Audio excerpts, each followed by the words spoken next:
While former Vice President Joe Biden seems to have been laying low and letting Donald Trump hang himself with his own comments and actions, Tuesday he came out swinging. His point of attack was the pandemic, as he accused the president of surrendering to the coronavirus.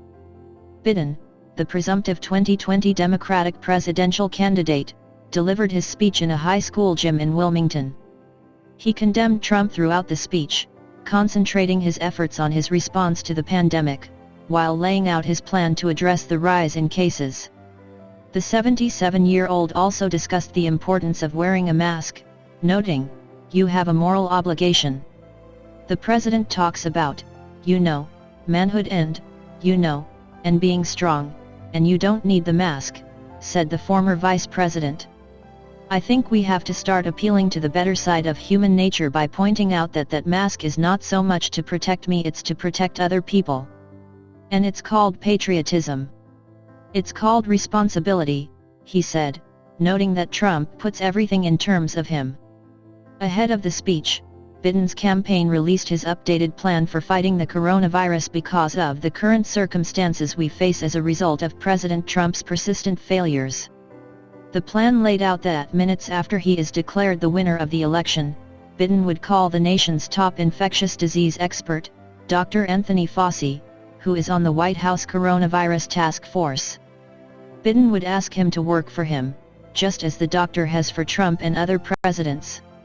Dr. Fauci will have full access to the Oval Office and an uncensored platform to speak directly to the American people, whether delivering good news or bad, explained Biden's plan.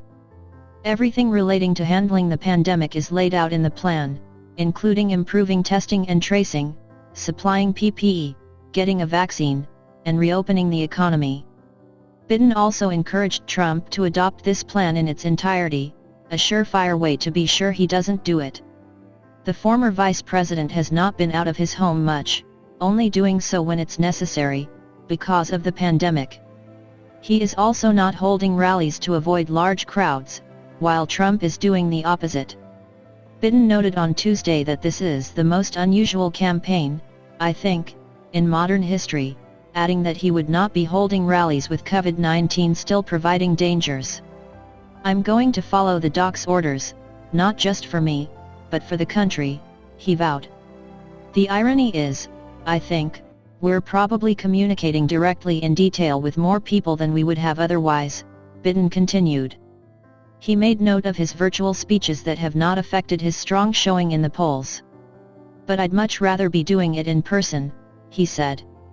With the virus laying low and now surging again, Biden explained that statewide lockdowns that so many Americans lived under for months were intended to buy us time to get our act together, then pointed out that instead of using that time to prepare ourselves, Donald Trump squandered it.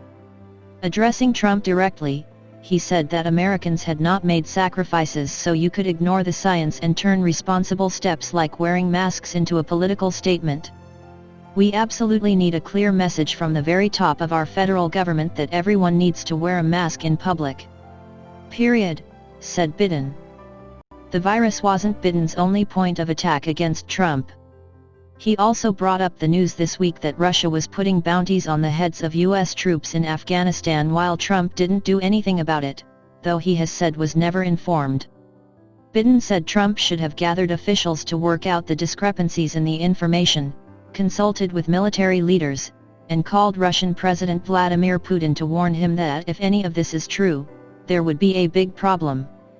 He slammed Trump one last time by saying, "The idea that somehow he didn't know or isn't being briefed, it is a dereliction of duty if that's the case. And if he was briefed and nothing was done about this, that's a dereliction of duty."